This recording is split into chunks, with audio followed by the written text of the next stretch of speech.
In a central heating system, zone valves, bypass valves, and low-loss headers play crucial roles in managing water flow and maintaining efficiency. Zone valves are installed to control the flow of hot water to different areas or zones of a building.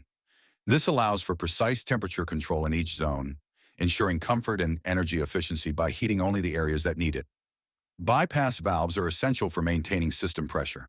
They provide an alternative path for water flow when zone valves close, preventing pressure buildup that could damage the system.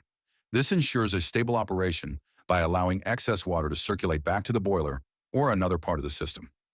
Low-loss headers are used to separate the primary and secondary circuits in a heating system. They help balance the flow rates between these circuits, ensuring efficient heat transfer and preventing interference between them.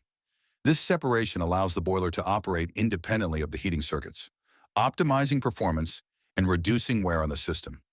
Together, these components enhance the system's efficiency, reliability, and longevity.